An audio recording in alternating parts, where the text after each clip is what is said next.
না করার জন্য অবশ্য আমরা দুঃখিত, অল্প সময় দিতে পারতেছি।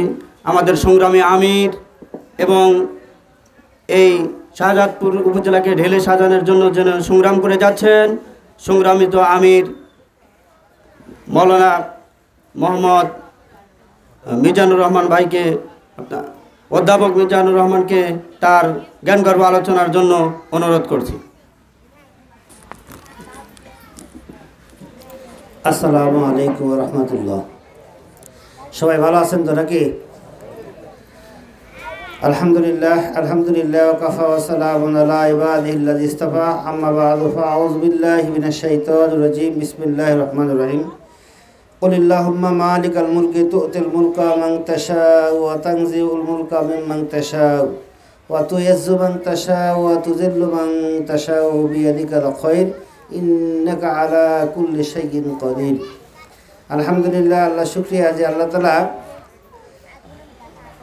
এই পরন্ত বিকালবেলা আল্লাহর হুকুম ছিল 4 রাকাত আসর নামাজ পড়ার অন্তেই বাংলাদেশ জামাত ইসলামী শাহজাদপুর উপজেলা শাখার অন্তর্গত কৈজুরি শাখার 8 নম্বর ওয়ার্ড কর্তৃক আয়োজিত আজকের এই দোয়ার অনুষ্ঠানে বৈষম্য বিরোধী ছাত্র আন্দোলন করতে গিয়ে যারা শাহাদাত বরণ করেছেন, সেই সাথে আগামীকালে আমাদের পরম শ্রদ্ধেয়, পরম আকর্ষণীয়, পরম আত্মার সাথে আত্মার মিলানো এক ব্যক্তি, যার নাম বাংলা শুধু নয় সারা বিশ্বে, যার নাম অগণিত মানুষ তার নাম উচ্চারণ করার সাথে সাথেই একটু হলেও আত্মার ভিতর কাঁপুনি ওঠে। তিনি হচ্ছেন আল্লামা দেলোয়ার হোসেন সাঈদী, যিনি গত বছরের 14ই আগস্টে এই বাংলার জমিনের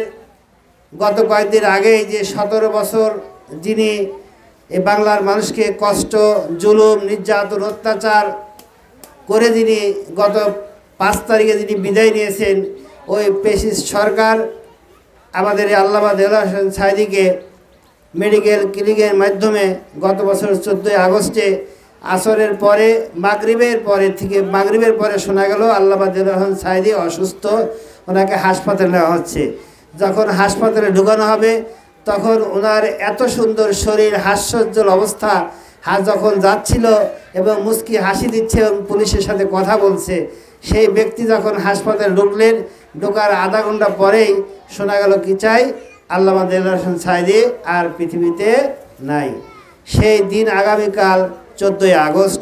সেই প্রেক্ষিতে আল্লামা দেলোয়ার হোসেন সাঈদী সহ যারা ইন্তিকাল করেছেন সকলের জন্য দোয়ার উপলক্ষে আজকের এই অনুষ্ঠানের সম্মানিত পরিচালক, সম্মানিত সভাপতি, সম্মানিত আমার সভাপতি, আমার শাহজাদপুর উপজেলা শাখার কর পরিষদ সদস্য এবং উপজেলা শাখার শ্রমিক কল্যাণ ফেডারেশনের সভাপতি সহ এই অঞ্চলের দায়িত্বশীল এবং আমার সামনে যে সমস্ত মুরব্বী, আমার ছাত্র জনতা এবং দোকানদার ভাইয়েরা, আশেপাশে যারা আছেন, সকলকে আমার সালাম, আসসালামু আলাইকুম ওয়া রাহমাতুল্লাহ।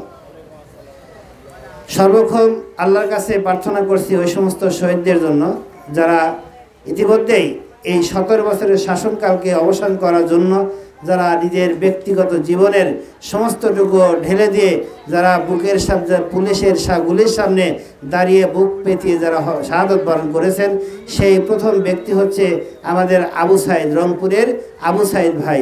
আবু সাঈদের জন্য আমি রুহের মাগফিরাত কামনা করছি। আল্লাহ যেন তার জীবনের সকল গুনাহ খাতা ক্ষমা করে দিয়ে আল্লাহ যেন তাকে জান্নাতুল ফেরদাউস নসিব করুক। সেই সাথে মুগ্ধ সহ যত ভাই মারা গেছে, যত ভাই ইন্তিকাল করছে, আমাদের এই এলাকারই এই কৈজুরির শান্ত নামে আমাদের এক ভাই ছিল। সে শান্ত গত 5ই আগস্ট বিকেলবেলা উনি আসরের পরে 5টার পরে উনি গুলি খেয়ে উনিও শাহাদাত বরণ করেছেন।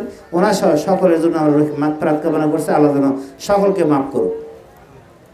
সেই সাথে আমরা এখানে যারা এসছি, আসলে আমরা আসলাম আজকে এই বলার সময়, আজকে কথা বলার উন্মুক্ত ময়দানে বলার সাহস, বলার শক্তি যোগান দিয়েছেন কে বলেন তো? আল্লাহ আমাদেরকে দিয়েছেন।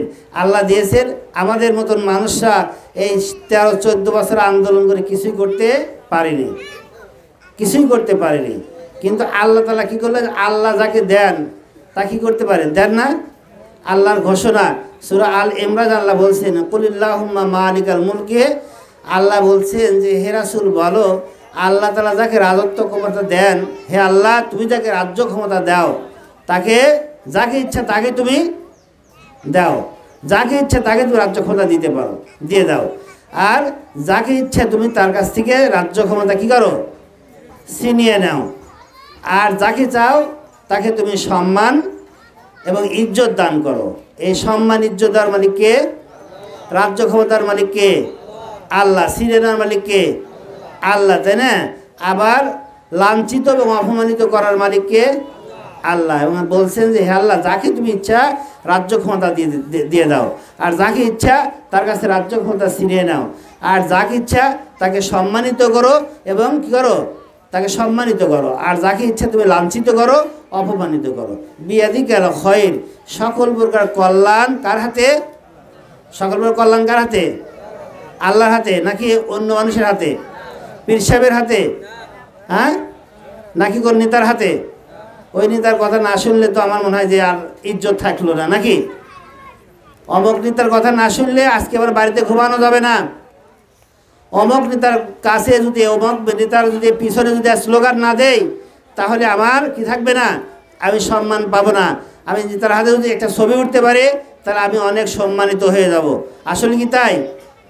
সম্মান দেওয়ার মালিক কিন্তু আল্লাহ। এ কার কথা? আমার কথা না আল্লাহর কথা? কোনটা? আল্লাহর কথা। আমি আল্লাহর কোরআনের ভাষায় এই কথা, ইন্নাকা আলা কুল্লি শাইইন কদির, সকল ক্ষমতার মালিককে, ক্ষমতার উৎসকে, সকল ক্ষমতার উৎসকে, সকল ক্ষমতার উৎস কি জনগণ নয়? কে? আমি ভুল বলছি মনে নাকি? সকল ক্ষমতার উৎস জনগণ নাকি? মনে থাকবে তো? মনে থাকবে নাকি? আমরা স্লোগান দেবো তখন কি সকল ক্ষমতার উৎসকে জনগণ, এই কথা বলি না? কিন্তু আল্লাহর ভাষা কি? ইন্নাকা আলা কুল্লি শাইইন কদির, সকল ক্ষমতার উৎস হচ্ছে মহান আল্লাহ রাব্বুল আলামিন। যার প্রেক্ষিতে আজকে আমরা যে উন্মুক্ত ময়দানে কথা বলতে পারছি, 5ই আগস্টের পূর্বের দিন অর্থাৎ 4 তারিখেও আমরা কি আশা করেছিলাম যে আগামীকাল আমরা বাংলার ময়দানে, এই আমরা উন্মুক্ত ময়দানে সূর্য দেখার ভাগ্য আমাদের ছিল? আমরা কি ভাবতে পেরেছিলাম? ভাবতে পারিনি। প্রায় 1 মাস যাবৎ অসংখ্য ভাইয়ের বুকের রক্ত, তাজা রক্ত ঢেলে দিচ্ছে। তারপরে ওই হাসিনা সাহেবকে যখন বলা হয়েছিল যে আপা আপনি আর দেরি করেন না, এত লোকের প্রাণ আর মারা যাবে না, তখন উনি বলেছিলেন যে তুমি পারতেছো না, ওয়াকারি অর্থাৎ যিনি সেনাবাহিনীর প্রধান উনি বলেছিলেন। কিন্তু উনি বলেছিলেন, মানে আমাদের প্রধানমন্ত্রী তখন বলেছিলেন যে না, তুমি সেনাবাহিনী প্রধান এই কথা বলছো কেন? আইজি সাহেব যিনি পুলিশ প্রধান উনি তো বলছে কোনো সমস্যা নেই, এগুলো সাফ করা কোনো ব্যাপারই না। তখন আইজি সাহেব বলেছে, আমাদের পুলিশ সেনাবাহিনী প্রধান বলেছিলেন উনি পারলে উনি পারতে পারে, বাট আমি জনগণের সামনে দাঁড়াতে রাজি নই। যার প্রেক্ষিতে 5 তারিখ সকাল 10টায় যখন এই মিটিং হয়, 12টার মধ্যেই ওনাকে বলা হলো আপনি 45 মিনিট সময় আপনি পাবেন, যাবেন কি যাবেন না এটা আপনার ব্যাপার। তারপরেই 5 তারিখের 12টার মধ্যেই খবর হয়ে গেল হাসিনা সাহেব আর পৃথিবী বাংলাদেশে নাই, হাসিনা বাংলাদেশ চলে গেছে। এটাকে আমরা বিশ্বাস করতে পারতাম ওই দিনকে? 10টা পর্যন্ত বিশ্বাস করতে পারিনি। তার উদত্ত আচরণ করেছিল। আগের দিন পর্যন্ত বলেছিল ট্যাঙ্ক দিয়ে, কি দিয়ে, হেলিকপ্টার দিয়ে অসংখ্য ভাইদেরকে মেরেছিল। বলছে ক্ষমতায় আমি আছি, আমি থাকবো বাংলার জমিনে, যতদিন আমি বেঁচে থাকবো অতদিন ক্ষমতার নিতে পারবে না। কিন্তু আল্লাহর মায়ের কি দুনিয়ার বাইরে, তাই হয়েছে না? তাই হয়েছে। যেমন আবাবিল পাকে কাবা ঘরকে ভাঙতে আসছিল কে? ইয়ামেনের বাদশাহ আব্রাহা, নাকি? আব্রাহা আসছিল না? আব্রাহা ভাঙতে এসেছিল। ভাঙতে আসার পরে আব্রাহার ওই কাবা শরীফের যিনি খাদেম ছিলেন আব্দুল মুত্তালিব, রাসূল করিম সাল্লাল্লাহু আলাইহি ওয়াসাল্লাম দাদা, ওনাকে যখন ডাকা হয়েছিল, আব্দুল মুত্তালিব তুমি তো ঘরে খাতেম, কিন্তু আমি ঘরকে আজকে ভাঙতে এসেছি, তোমার কোনো মন্তব্য আছে নাকি?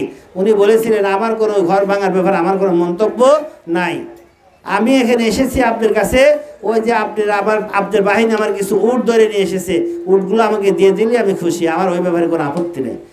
বলছে দেখতে তো আপনাকে অনেক সুন্দর লাগছে, কথা তো আপনার মিল খাইলো না কেন? যে ওই ঘরের ব্যাপারে কোনো মন্তব্য নেই, ঘর আমার ঘর নয়, আমি উটের মালিক, আর ঘরের মালিক একজন আছেন, তিনি মহান রব্বুল আলামিন, বিশ্বজগতের প্রতিপালক মহান আল্লাহ হলো ঘরের মালিক। ওই আল্লাহর ঘরের মালিক আল্লাহই ঘর রক্ষা করবেন, ওই ঘর রক্ষা করা আমার দায়িত্ব নাই। তখন ওই আব্রাহা বলেছিল, দেখি তোমার আল্লাহকে আপনি করে ঘর রক্ষা করে। আল্লাহ তাআলা বললেন যে ঠিক আছে, তুমি একটু আগাও।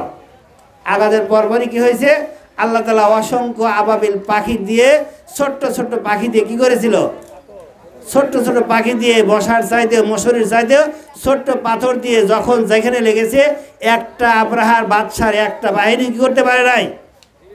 আর দেশ থেকে ফিরে নিজ দেশে যেতে সাহস পায় নাই। ওখানেতে গলিত পলিত হয়ে একবারে পশু খাওয়ার পরে, অর্থাৎ গরু ঘাস খাওয়ার পরে পেটের মধ্যে যে কি থাকে, মানে ঘাস থাকে, সেই একবারে জাবর কাটার ঘাসের মতন হয়ে গিয়েছিল। অনুরূপভাবে আমাদের বাংলার জমিনে যে স্বাধীনতার যিনি খর্বকারী, যিনি স্বাধীনতার মানে পক্ষের কথা বলেন, সেই হাসিনা 17 বছর পর্যন্ত আবার বাংলার জমিনে যত অসংখ্য আলেম, মুসল্লি এবং তরুণ যুবকদের হত্যা করেছে, তাদের চোখের পানির কারণে আল্লাহ তাআলা আমাদের দোয়া কবুল না করলেও ওই ভাইদের দোয়া কবুল করার প্রেক্ষিতে 5 তারিখের সকালবেলায় দেখা গেল অসংখ্য লক্ষ লক্ষ আবাবিলের মতন পাকে বাংলার জমিনের ওই গণভবনের চতুর্পাশে যখন হয়ে গেল, তখন আর তিনি বাংলার জমিনে ঠাই তো পারেনি না। বাংলার জমিনে ন্যাক্কারজনকভাবে পৃথিবীর ইতিহাসে, বাংলার ইতিহাসে কেউ কোনো শাসক এ পর্যন্ত পালিয়ে যায় বা দেশ থেকে পালিয়ে যেতে বাধ্য হয় নাই। আল্লাহ তাআলা তাকে এত ন্যাক্কারজনকভাবে দেশ থেকে বিদায় করেছেন, যা বাংলার জমিনে কখনো হয়নি। এজন্য আল্লাহ তাআলা বলছেন যে ক্ষমতা দেওয়ার মালিককে, কেড়ে নেওয়ার মালিককে আল্লাহ। তাহলে সেই আল্লাহ যদি সব পারেন, তাহলে আমরা কি করবো? আমরা বাংলার জমিনে জামাত ইসলামী বাংলাদেশ আপনার কাছে এসেছে কেন? বাংলাদেশ জামাত ইসলামী কেন করব? কেন আপনাকে উদাত্ত আহ্বান জানাতে চাই? বাংলার জমিনে ইসলামী আন্দোলন করে বাংলার জমিনে আল্লাহর দিনকে আল্লাহর জমিনে প্রতিষ্ঠা করতে চায়, আল্লাহর কোরআনের বিধান বাস্তবায়ন করতে চায়, আল্লাহর কোরআনে যা আছে তাই দিয়ে রাষ্ট্র পরিচালনা করতে চায়। সে প্রেক্ষিতে এই লক্ষ্য উদ্দেশ্য আমরা যা করি, ন্যায় এবং ইনসাফভিত্তিক শাসন ব্যবস্থা কায়েম করে আল্লাহ সন্তুষ্টি অর্জন করে পারলৌকিক সাফল্য অর্জন আমরা করতে চাই। সে প্রেক্ষিতে বাংলার জমিনে আল্লাহর দিন কায়েম করব, আল্লাহ সন্তুষ্টি অর্জন করে জান্নাতে যেতে চাই। আপনারা কি রাজি আছেন? রাজি আছেন নাকি? সবাই রাজি আছি নাকি 2-1 সবাই মনে রাজি নাই নাকি? সবাই রাজি আছি ইনশাআল্লাহ, সবাই রাজি। কেন রাজি আছি জানেন? বসেন, যেহেতু সময় নাই, কথা অনেক ছিল, আমাদের এখনই বেলা ডুবে যাবে। আর কত বাজে? যেহেতু সময় নাই, আমরা দেখেন, আমরা যারা মানুষ আছি, মরার পরে মানুষ আল্লাহর ইবাদত করবো মরার আগে না পরে? বলেন তো, আল্লাহর ইবাদত করবো কখন? মরার আগে নাকি? আর মরার আগে যদি আমি স্লোগান দিই, আমি কামলা দিই যদি আরেকজনের বাড়িতে, কামলা দিয়ে হলো আব্দুল গফুরের বাড়িতে, আর টাকা যদি সেই আব্দুর রহিমের বাড়ি, টাকা কি দিবে আব্দুর রহিম? হ্যাঁ দিবে। আব্দুর রহিম খাওয়া দেয়, পড়া দেয়, সবই দেয়, কিন্তু কাজ করে হলো আব্দুল করিমের বাড়িতে। রাত্রেবেলা খাবার কি দিবে? দিবে না। কিন্তু আবার আল্লাহ আপনাকে সৃষ্টি করেছেন, আমাকে সৃষ্টি করেছেন, এই চলার শক্তি দিয়েছেন, আপনি সব সুস্থ রেখেছেন, সব কিছুর মালিক হলো আল্লাহ। আর স্লোগান দেন হলো কি? কার পক্ষে?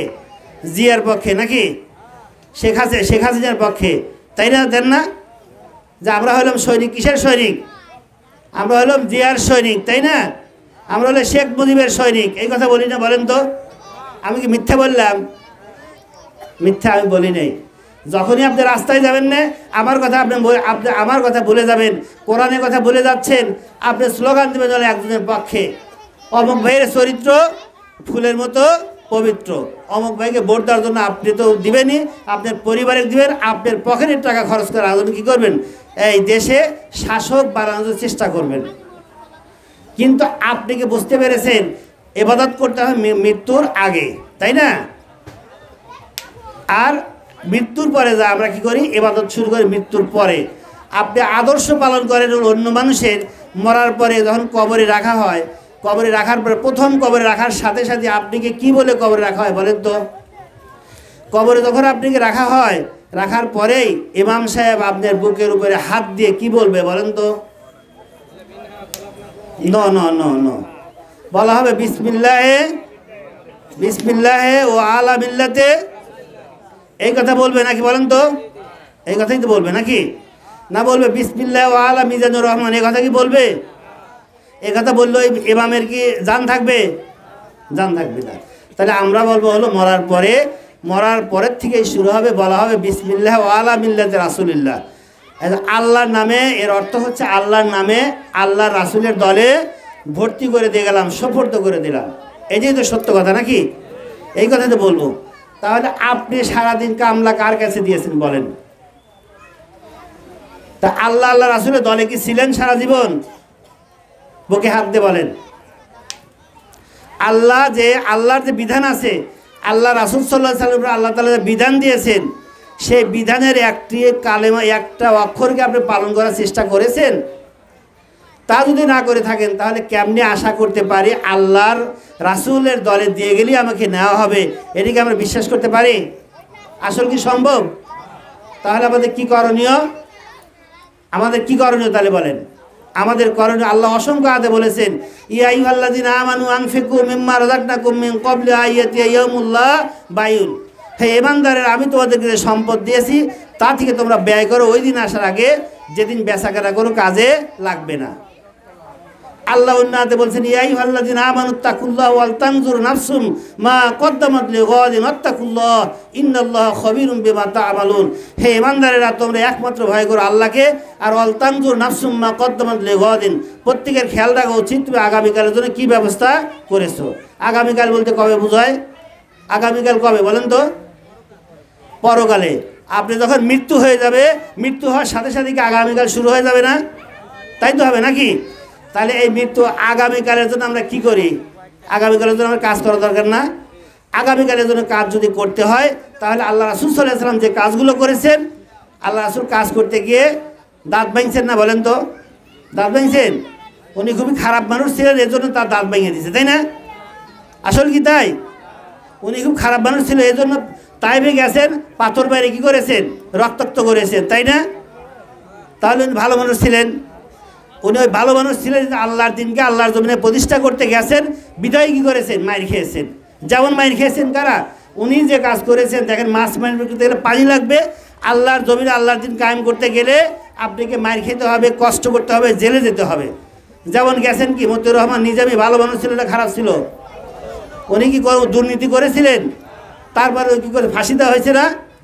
আল্লামা দেলোয়ার হোসেন সাঈদী খারাপ মানুষ ছিলেন কি? তার মতো মানুষকে 13 বছর জেল খাটতে হলো, তাই না? খালি জেলই খাটতে হলো, জেল খাটার পরেও তাকে মেডিকেলে কিলিংয়ের মাধ্যমে হত্যা করা হলো, তাই হচ্ছে না? তাহলে তাদের মতো মানুষ যদি হত্যা করা হয় তাহলে তাদের পথ আমাদের অনুসরণ করা দরকার না? করব নাকি? তাদের বদলা নিতে হলে আল্লাহর জমিনে আল্লাহর দিনকে প্রতিষ্ঠা করার আন্দোলনের কাজ আমাকে করতে হবে নাকি? সেই কাজ আমরা করবো ইনশাল্লাহ। আগামী দিনে বাংলার জমিন ইসলামী আন্দোলনকে প্রতিষ্ঠা করার লক্ষ্যে এই এলাকায় যদি কোনো মেম্বার, চেয়ারম্যান এবং যদি কোনো এমপি প্রার্থী হয়, আপনারা ভোট কি টাকা কাউ দিবেন নাকি অন্য জায়গায় ভোট দিবেন? কোনটা বলেন তো? কোথায় ভোট দিবেন? হ্যাঁ, নাকি দাড়িপাল্লা দিবেন নাকি অন্য নৌকায় দিবেন? কোনটা?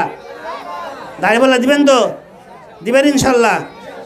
ইনশাল্লাহ যদি তা দেন, দিয়ে আমরা কিছু না করতে পারলেও আমরা আল্লাহকে বলবো, ও আল্লাহ, আমরা তো চেষ্টা করেছি, দেওয়ার মালিক কে?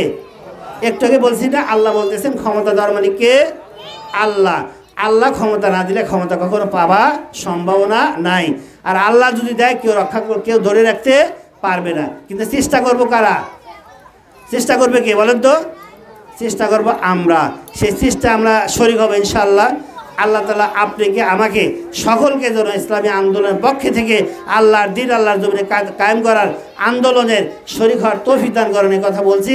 সেই সাথে যে সমস্ত শহীদরা ইন্তিকাল করেছে এবং আমাদের মাওলানা দেলোয়ার হোসেন সাঈদীর জন্য আল্লাহর কাছে দোয়া করি, আল্লাহ যেন সকলকে তাদের জীবনের সমস্ত গুনাহ খাতা ক্ষমা করে দিয়ে আল্লাহ তাআলা জান্নাতুল ফেরদাউসের সর্বোচ্চ মাকাম দান করেন, এই আশাবাদ ব্যক্ত করে সকলের সুস্বাস্থ্য মঙ্গল কামনা করে আমি আমার কথা শেষ করছি। ওয়া মা তৌফিক ইল্লা বিল্লাহ। আসসালামু আলাইকুম ওয়া রাহমাতুল্লাহ। সুবহানাকা আল্লাহুম্মা